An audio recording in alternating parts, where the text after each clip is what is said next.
I should have seen it coming. Or at least, that's what I keep telling myself every time I look back on the day my family tried to put on the happiest facade possible, only for me to blow the whole thing sky high with a single toast. I wonder sometimes if I could have handled it differently, if I could have walked away and let sleeping dogs lie. But the damage was too deep, wounds that had festered far longer than anyone else in the family ever realized, or maybe they pretended not to notice. I guess that's what families do sometimes, pretend. Yet, when I woke up on my wedding day and realized something was off, that old bitterness welled up inside of me, and the next step was inevitable. I was going to take revenge. I was going to do it calmly, systematically, and without shame. If there's one thing I've learned in life, it's that betrayal rots you from the inside out if you don't do something about it. My older brother Derek was the source of that rot, and the strangest thing was, for a while, it didn't even occur to me to consider how I might confront him. I had severed ties with him a long time ago after all, but we were family, which meant that burying the hatchet never seemed straightforward. Let's go back to that day to see just how carefully orchestrated my wedding was meant to be, and how it all toppled like a poorly stacked house of cards. It started around 6:30 a.m. on the morning of my wedding in my small condo that was about to be replaced by the lovely new house I'd soon share with my fiancée, my soon-to-be wife, Kendra. I was pacing. I hadn't slept well at all the night before. People told me it was normal for a groom to be restless on the eve of his wedding, that pre-wedding jitters and excitement churned together into a strange cocktail of anxiety. But that wasn't really it. There was this nagging sense in the back of my mind that my parents were planning something I had explicitly forbidden, something I had no patience for. I couldn't pinpoint exactly why I suspected it, but the clues had been everywhere. My father, for one, had been uncharacteristically cagey about who was coming, who was invited, and how many seats we'd be setting up in the small orchard where the ceremony would take place. My mother, too, had this anxious quiver in her voice every time she called me to confirm the menu or double-check the layout. It was all too suspicious, especially considering my father had always prided himself on being direct and no nonsense. This weird, secretive aura felt like an alarm bell in my head, and once you've been betrayed, you never ignore alarm bells again. I distinctly remember standing at the bathroom sink, staring at my reflection in the mirror, wearing a soft white undershirt and the dark slacks I'd planned to wear that morning for the pictures the photographer wanted to take of me getting ready. I was messing with the tie that hung around my neck, trying to see if I even liked how it looked with the vest. Just then, my phone buzzed on the granite countertop. It was Kendra. She wrote, "Are you feeling okay? Can't wait to see you. Just breathe." Kendra always was thoughtful like that, and I loved her so much it hurt at times. But as I read her text, that small wave of affection crashed against the bigger wave of anxiety that had woken me up. I tried to push the worry aside because Kendra, of all people, deserved me to be fully present and happy. She had stood by me when it came to forging new relationships with some of my family members and cutting ties with others. We had talked about Derek many times, and she knew precisely why I wanted him nowhere near our wedding. You see, Derek had slept with my ex a few years back. Not just any ex, but the one who'd left me scarred in ways I couldn't express to anyone at the time. Her name was Linda, someone I genuinely thought I'd spend my life with. I'd trusted her, confided in her, let her see me at my absolute worst. And we had been serious until one day, she decided that she was bored with our relationship or with me, or with the small everyday ways we lived. The real truth, I found out later, was that she'd been hooking up with my brother. Yes, my own brother. Derek was charming, tall, and the kind of guy who drew people in with seemingly effortless confidence. But he had a mean streak that only those close to him recognized. He could be dismissive, manipulative, subtle in his cruelty. He was always so good at wearing a mask in public, the consummate professional in his field, the well-liked neighbor who always offered a helping hand. But beneath that public performance was a man who saw boundaries as a challenge, saw relationships as a game. If something was off limits, that just made him want it more. Hence, I suppose, Linda. The day I found out about them is seared into my memory. It was raining, a heavy downpour that turned the roads into shiny black mirrors. Linda's best friend, Maria, had drunkenly confessed the whole thing to me outside a house party I had attended alone. Linda had declined, citing exhaustion. Maria was in tears, telling me how sorry she was for letting it continue, how guilty she felt knowing that the two of them were hooking up behind my back. She worried that if Linda found out she'd spilled the secret, their friendship might be over, but she claimed she couldn't watch me be deceived anymore. I confronted Derek first. He brushed it off with a smirk, then said something so vile it still burned into my mind. "Relax, it was just hooking up. She came to me. You gotta step it up if you want to keep a girl like that, you know?" That was it. There was no remorse, no apology, just a borderline mocking challenge. When I told Linda I knew the truth, she shrugged, almost like she had run out of excuses and felt no reason to even try. "We were bored," she said. "It just happened." That kind of casual betrayal shifted my worldview permanently. That's why Derek was persona non grata at my wedding. Kendra supported me wholeheartedly. She knew my brother was a toxic presence. She had seen him at a couple of family gatherings before I fully cut him out. She'd watched how he'd talk over me, condescend to me, or act weirdly possessive over tiny items at our parents' house, like the set of golf clubs in the garage. I didn't want him near my new chapter in life. I demanded that my parents respect that boundary, told them I would personally cut them out too if they didn't. My father tried to argue in favor of family unity, but I shut him down by reminding him that Derek was more poison than family. Reluctantly, they agreed, at least to my face. But I knew better. My father had a bond with Derek, perhaps because Derek was the favored eldest child, or maybe because they were so alike, unyielding, stubborn, charming on the surface. I knew that if my father had a chance, he would invite Derek anyway, and apparently, he found a way to do it in secret. I didn't discover it outright until I was standing at the orchard, feeling the late morning sun beating down on my shoulders. The orchard was this idyllic place with neat rows of blossoming apple trees. White chairs for the guests were arranged in a half circle around a small wooden arch that had been covered in fresh lilies. There were about 80 people milling around, waiting for the ceremony to start. I was standing next to my best man, Jake, who was the only person I fully trusted from my circle of friends. The plan was that I would wait with him until the music signaled that I should head to the altar. Kendra would appear soon after, escorted down the aisle by her mother, since Kendra's father had passed away many years prior. I remember scanning the crowd, trying to spot the faces of my mother, father, and a few extended relatives who had flown in from different states. Then I saw him, standing near the orchard's entrance. Derek. I caught a glimpse of him just as he turned his head, and our eyes met in one swift punch to the gut. The shock of it made me feel as though the ground wasn't solid. He was all dressed up in a sleek black suit, his hair brushed back in the style he favored when he wanted to play the role of perfect gentleman. Next to him was his wife, Christine, who looked pregnant, very pregnant, in fact. I felt my hand clench into a fist, and Jake picked up on it immediately. He followed my gaze to the orchard entrance, where Derek and Christine were greeting my father, who also seemed awkward. Then my mother, who was simultaneously trying to look happy. Derek was there and terrified I would notice. I swallowed, my mouth suddenly dry. "He's not supposed to be here," I muttered.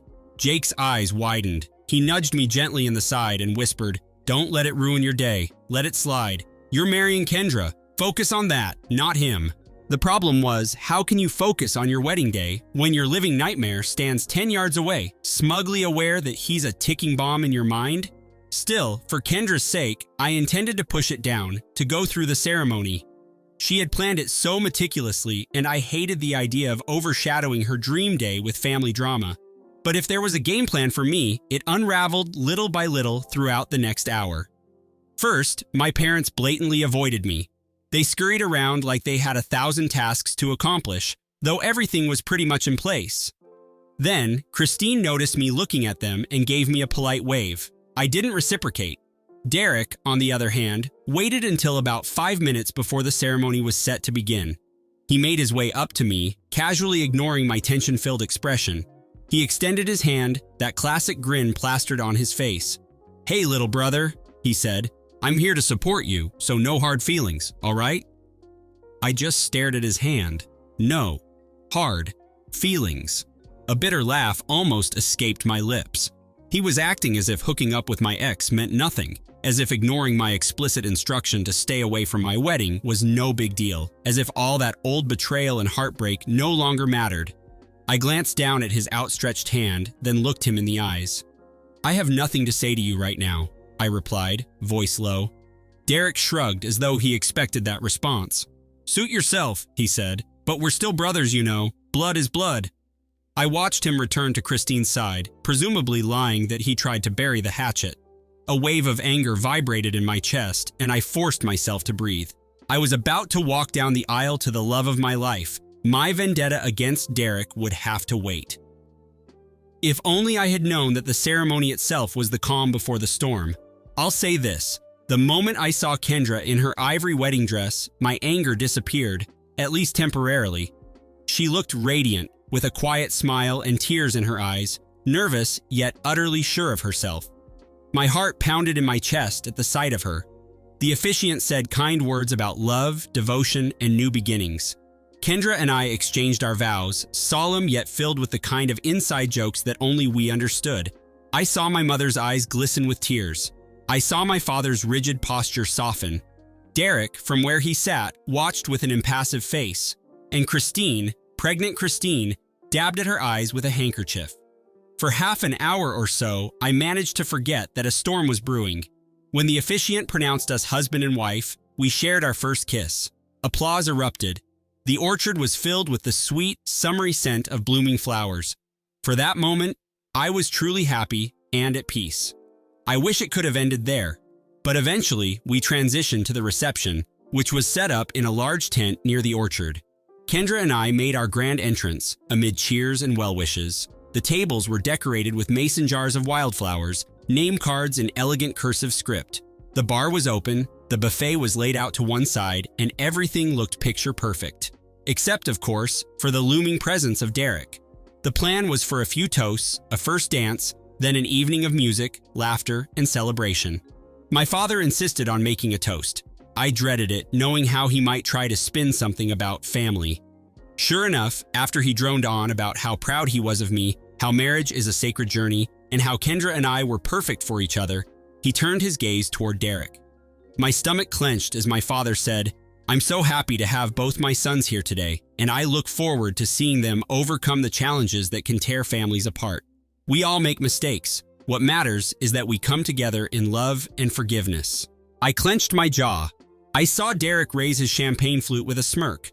Everyone else politely clapped, oblivious to the subtext. My father's toast was a direct guilt trip aimed at me, urging me to bury the hatchet. But that was never going to happen. The anger that had been simmering inside me was now dangerously close to boiling.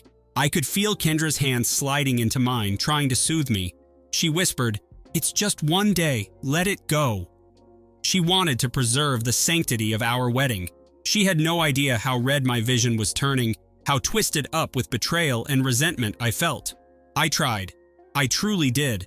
We had our first dance to our favorite acoustic song, swaying gently in front of our guests who cooed and took pictures. Then we sat down for dinner. My best man, Jake, gave a perfect toast, cracking jokes about our college days, praising Kendra, and finishing with a heartfelt wish for our future. That was when I was supposed to say a few words as well, if I wanted. Maybe a short speech of gratitude to the guests and some sweet words for my bride. That was the plan, and I did start that way. Standing up, I thanked everyone for coming, told them how much Kendra and I appreciated their presence, recounted a small anecdote about how I once made Kendra the worst breakfast in bed and how she graciously ate every bite anyway. Laughter rippled across the tables. I glanced at Kendra, who was smiling brightly. Then, as I turned my gaze, it fell upon Derek again, and the sight of him triggered a wave of fury that I could no longer suppress. Something snapped inside me. Maybe it was the hypocrisy of the day, maybe it was the fact that my parents had lied to me, or maybe it was seeing Derek there acting like all was forgiven, with Christine at his side, pregnant with a child that would be raised by a man with no regard for boundaries or respect. Before I could stop myself, I continued, "But you know, this day isn't just about celebrating what I have now. It's also about acknowledging who I used to be and what I've overcome. Many of you know my brother Derek. He's here today despite my explicit requests. You might wonder, why wouldn't a man want his own brother at his wedding? Let me tell you a little secret. Derek and I, we're not close anymore." My mother's face paled. My father's lips parted in shock. Kendra's eyes flickered with panic. Derek froze, his champagne flute halfway to his mouth. I pressed on. If you know me at all, you know how seriously I take loyalty. I don't ask for much in this life, but I ask for honesty. So it might surprise you to learn that years ago, Derek slept with someone I love deeply, someone who was supposed to be my partner in life. You all probably remember Linda, right? Some of the older relatives looked around in confusion. Others who knew Linda gasped softly. Christine's expression turned from curiosity to horror. She grabbed Derek's arm as if to ask whether it was true. I could have stopped there, but I didn't. My anger demanded a final blow. Derek didn't just take her away from me, he mocked me, told me she came to him because I wasn't man enough to keep her. Then he stood there and told me to relax and that it just happened. That's the man we're looking at right now. I lifted my champagne glass. So, to my parents who made the decision to sneak him in here, hoping to force some kind of fake reconciliation, this is on you. I didn't invite him, I don't forgive him, and I sure as hell won't pretend he's not a coward who can't respect basic human decency. Silence. A thick, oppressive silence. Christine's face went red. Derek's mouth hung open, and he rose from his chair, stepping toward me with a furious glare. My mother began sobbing. My father tried to stand as well, but he couldn't speak, too overwhelmed by the blow I had just dealt. Kendra's hand flew to her mouth, tears welling in her eyes. She was blindsided by the intensity of my outburst, but I refused to meet her eyes. I was staring at Derek, who looked like he was about to march up and punch me in the face. "You'd do this at your own wedding?" he finally spat. "You'd humiliate me like this?" I set my champagne flute down with a calmness that belied the raging in my veins. "You humiliated yourself the moment you got into bed with Linda behind my back, Derek. I don't owe you any courtesy." The next moment was chaos. Christine jerked her arm away from Derek's grasp, stumbling back, tears brimming in her eyes. She clutched her belly protectively. I heard her say, "Is that true? You told me you'd never do something like that to your own brother." Derek reached for her, stammering out some pathetic half-justification. "It was in the past. It doesn't matter anymore." But Christine's face twisted in disgust and betrayal. Then she was gone, rushing out of the tent, tears streaming down her cheeks, an arm pressed against her very pregnant stomach. Derek followed after her, trying to catch her. My parents tried to intervene, calling after Christine, saying something about how they could explain, but the damage was already done. The entire gathering sat frozen, unsure how to react. Kendra stared at me, trying to compose herself, to figure out how to salvage the rest of our reception. I turned to face her, and I saw heartbreak in her eyes, not because she didn't understand why I'd done it, but because she wished I'd waited for another time. Maybe she felt that this wedding day was forever tainted. But I couldn't. I wouldn't apologize.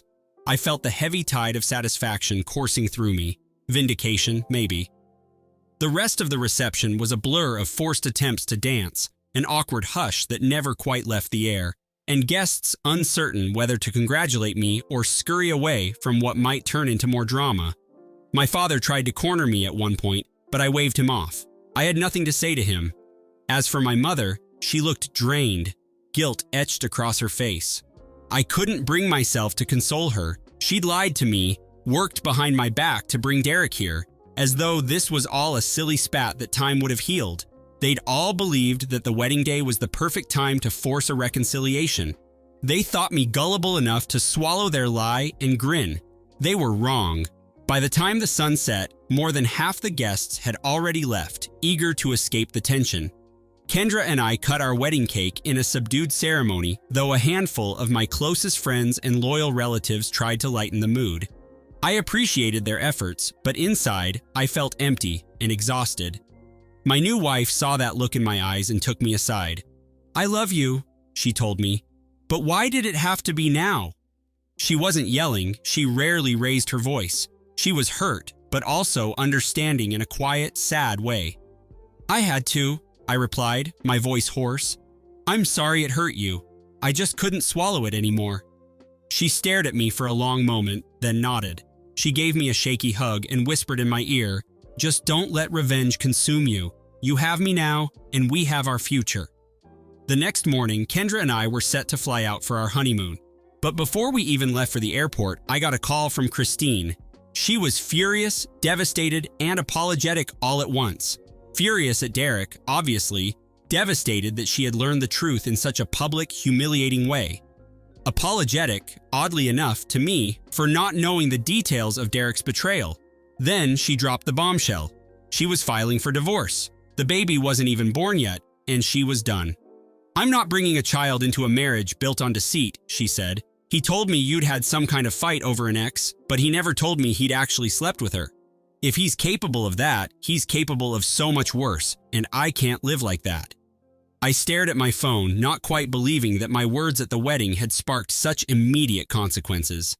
As soon as she finished talking, I asked quietly, "Is there anything I can do?" She let out a bitter laugh. "I just need you to confirm that everything you said was true. I already know it is, deep down, but just say it." So I confirmed every detail. Christine sniffled, said, "Thank you," and hung up. News traveled quickly. My mother texted me a few hours later, in tears, blaming me for the dissolution of Derek's marriage. She said Christine had already started moving out, and Derek was inconsolable, furious. My father echoed the same sentiment, telling me I'd gone too far. They both accused me of enjoying the destruction of Derek's life. I wrote back a single response. "I warned you not to invite him. Now you see what he is." Then I turned my phone off. I had a plane to catch and a honeymoon to start. I couldn't be bothered with their guilt trips anymore. Our honeymoon was supposed to be in Paris, a city Kendra had always dreamed of visiting. It was romantic, sure, but we arrived with the heavy baggage of what had just happened. Kendra tried to push it aside, to focus on the sparkling Eiffel Tower, the charming cafes, the strolls along the Seine. I did my best to be present for her. We shared a few moments that felt magical, sipping wine at dusk, nibbling on fresh pastries at sunrise, but we would both occasionally drift into somber reflection, unable to fully forget the dramatic fiasco that overshadowed our wedding day. Kendra asked me once, while we sat on a small balcony overlooking the city, if I regretted exposing Derek in that toast. "No," I told her truthfully. "I don't regret it at all. I regret that it happened on our wedding day, but I don't regret making sure he can't keep pretending he's a decent man." She nodded slowly, accepting my stance. I think that was the moment she realized just how deeply the betrayal had cut me. She had known it was bad, but seeing how unwavering I was in my refusal to forgive Derek probably shook her. Still, she didn't condemn me. She seemed to understand that the pain I carried was beyond reason or logic. She only asked me to promise her that, no matter what else happened, I wouldn't let Derek's presence or absence dictate my future. She didn't want me to become as toxic as he was. I promised, "I won't. I just needed to let him know that actions have consequences. I'm done with him now, for good." When we returned to the States, we stepped into a full-blown family meltdown. My mother had apparently spent weeks crying, refusing to speak to me out of shame or heartbreak or disappointment, or some mix of all three. My father had tried to patch things up with Derek, but Derek was in a spiral of rage, calling me every foul name in the book and blaming me for sabotaging his marriage. Christine, true to her word, had filed for divorce. She was staying with her sister in another town, determined to remove herself from Derek's orbit. My parents pleaded with her to reconsider, but she stayed firm. "I won't raise my child with a man I can't trust," she told them. The rest of my extended family was torn. Some relatives claimed that I should have kept the drama to myself for the sake of the wedding and the unborn child. Others believed I did the right thing, that Derek deserved the humiliation, that I was simply revealing the truth. But overall, everyone seemed to agree that the aftermath was nothing short of catastrophic. Kendra went back to work about a week after our return, trying to resume a sense of normalcy. I tried to do the same, though my job had always been stressful. I was a project manager at a software company, and usually that role gave me a sense of order and control. But now, my phone rang constantly with calls from my parents or from people wanting to weigh in. I considered blocking them all. The tension at home started to escalate once more because Kendra wanted me to set some boundaries. "Tell them you don't want to talk about it," she advised. "They can deal with Derek on their own." Eventually, I did just that. I texted my parents, telling them to only contact me if they wanted to speak about something other than Derek. They responded with a long, emotional plea, half of which was them blaming me for the family's fracture, the other half them acknowledging that Derek had indeed lied to Christine about the scope of his betrayal. They said they were concerned about the baby, about how fatherhood might change Derek for the better if only Christine would give him another chance. But she wouldn't, and I supported her in that, even though I didn't know her well. If anything, she reminded me of who I was when Linda betrayed me, someone who needed to escape a relationship built on lies. Now, it was Christine's turn to break free. My wedding toast had cracked open the facade Derek had built around himself. In the weeks that followed, I often reflected on that moment, the hush that fell over the reception, the way Derek had looked at me with sheer outrage, and the way Christine had stumbled away, tears streaming, fueled by realization. Some might have considered it cruel to drop that bomb in such a public setting, but I felt it was justice. My father used his toast to manipulate me in front of everyone, trying to force me to forgive. Maybe it was petty, but it felt good to yank the rug out from under him, from under Derek, from under everyone who wanted to pretend that blood was enough to excuse monstrous behavior. Fast forward a few months. Kendra and I were settling into married life. We were living in the new house we'd purchased, with a small fenced-in yard, a sunlit living room, the scent of fresh paint on the walls. We were happy, truly. My job was going well, and Kendra was talking about starting her own small business, something she'd always dreamed of but never felt confident enough to do. We both kept family at arm's length for now, focusing on each other. The drama subsided to background noise. Then, one crisp autumn day, I got a knock on my door. I looked through the peephole and saw Christine standing on the porch, holding a small box. She had obviously given birth recently. I opened the door, uncertain what to expect. She offered me a weary smile and introduced me to the baby in her arms, a sweet little boy named Noah. She said that she hadn't known where else to go. She was finalizing the divorce paperwork and wanted to deliver something that belonged to Derek, something she had found while packing up. It was an old set of pictures, Derek and me as kids, goofing around in our backyard. She had no interest in keeping them, but she also didn't want them in her house anymore. I invited her inside. Kendra was there, and we offered Christine a cup of tea. She broke down, telling us how Derek had been pressuring her to let him back in. He swore he'd changed, that fatherhood made him realize how precious life and family are. She looked at me, tears brimming in her eyes, and said, "What do you think I should do? You know him better than anyone, maybe even better than me." I sighed heavily. I told her, "I'll be honest with you. I don't believe Derek can change overnight. He's cunning, and he's good at hiding his real self when he wants something. If you feel you can't trust him, then that's your truth. Don't let him talk you out of it." I added that I'd still support any decision she made, but my personal opinion was that he wasn't worthy of her trust yet. Christine nodded, quietly taking in my words. Then she thanked me. "I know I'm the last person you'd expect to come to for advice, but after what I learned, I feel like you're the only one who truly knows his capacity for deception. I'm so sorry this overshadowed your wedding day." I squeezed her hand, telling her I understood. Then she gathered her baby in her arms, set the small box of photos down on the table, and told us she'd keep in touch. As I closed the door behind her, I felt a strange sense of peace. For the first time, I realized that the fiasco at my wedding had acted like a purge for the old poison that Derek embodied. My parents could blame me all they wanted, but I stood by my actions. I refused to carry the weight of guilt for a divorce that Derek had brought upon himself. Weeks passed. Christine filed the final papers. Derek continued to rage, throwing out accusations, but he found that no one was left to coddle him. Not me, not Christine, not even my parents, who were too exhausted to fight his battles anymore. And me? I went on with my life, taking quiet satisfaction in the knowledge that my wedding toast, while unorthodox, had peeled away the lies and forced the truth into the open. One day, my father called, leaving a voicemail. He said he wanted to apologize for ignoring my wishes and that Derek had moved out of state. My father admitted that maybe they should have respected my boundary, but it was too late. The damage was done. He asked if I could ever forgive him, or if I would always hate him for that day. I listened to the voicemail in silence, then deleted it. Forgiveness was not on my agenda. Maybe one day, far into the future, I might find a way to reconcile with my parents in a superficial sense. But Derek? Never. And if my parents' guilt was strong enough to eat at them, perhaps that was a consequence they needed to face. After all, I didn't force them to lie to me and invite him. They did that all on their own. Kendra, for her part, never once told me I should have done things differently. She sometimes wore a sad look, remembering how our wedding day had ended in awkwardness and tension. But in time, she said she'd come to realize that the real point of a wedding was to forge a commitment to each other, not to perform a perfect pageant. She told me she got what she needed. She and I, bound together, honest in the face of everything.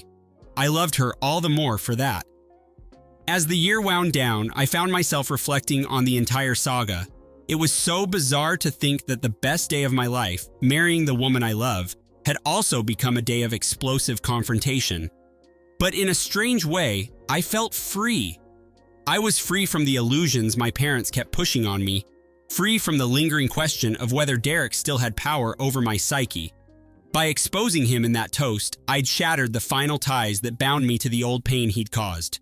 And you know what? I walked away feeling victorious. Because sometimes betrayal doesn't deserve forgiveness. Sometimes you hold your ground and reveal the truth, no matter who's watching or how messy it gets. You do it for your own self-respect, for the knowledge that you won't let your betrayer steal another moment of your life or your happiness. In the end, no matter how chaotic it looked from the outside, I found my closure in that single dramatic moment. I may have sacrificed the pristine white wedding day I once imagined, but I gained something far more important: my own peace. Well, that's all for now, buddy.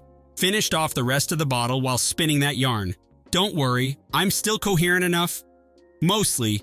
Take care, yeah? And remember, if someone crosses you, sometimes all you need is one moment of truth to set the record straight.